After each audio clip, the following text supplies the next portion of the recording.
ከነጻነት ወርቅነህ የተማርኩት አንድ ትልቁ ነገር ምን እንደሆነ ታውቃላችሁ? በትልቅ ፈተና እያለፍክ እያለ ለሰዎች ደስታ መስጠት። አያችሁ፣ ነጻነት ከፊቱ ፈገግታ ርቆት አያውቅም። ብዙዎቻችን ልብ አላልንም። because ቲክቶክ ላይ ተጠምደናል፣ የራሳችን ህይወት ላይ ተጠምደናል፣ የሌላ ዓለም ውስጥ ነው ያለነው። ገባችሁ? ግን ነጻነት ለካስ ምሳሌ ነበረ። በብዙ ነገር እያለፈ ነበረ፣ እያሳየንም አልነበረም እኛን። አንዳንዴ ይናገራል፣ ግን ፈገግታ ከፊቱ አይጠፋም። ምን ያህል ጠንካራ ይሆን? ምን ያህል ከመንፈሱ ጋር ተገናኝቶ ይሆን?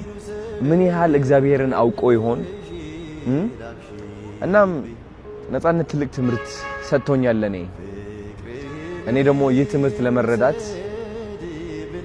ዘግይቻለሁ ብዬ አስባለሁ።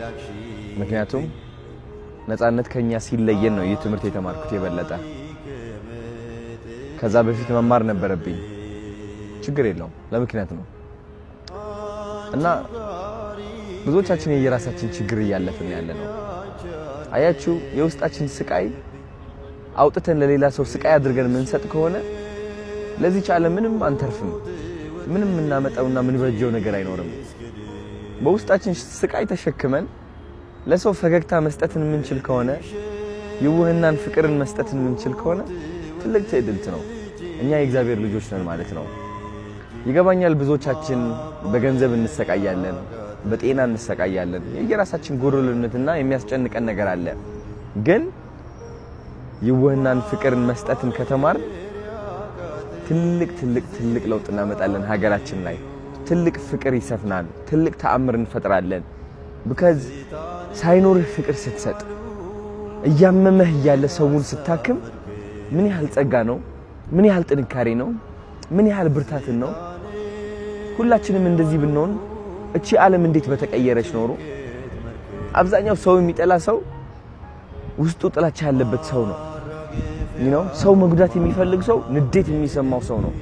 ግን ንዴታችን ራሳችንን ይዘን ቢሆን ፈገግታና ፍቅር ብናካፍል ሰማይ እንደርሳለን። ነጻነት ወርቅነህ ይህን ያስተማረኝ ያ ሁሉ ህመም ይዞ ተሸክሞ በስንት መከራ እያለፈ ስራው ሲገብቶ ሰዎችን እያሳቀ ስናየው ምን ያህል ጥንካሬ አልገባንም። ከውጭ ሲታይ ቀላል ይመስላል፣ መሳቁ ቀላል ይመስለናል። ለካስ እቺ ፈገግታ ከባድ ነች።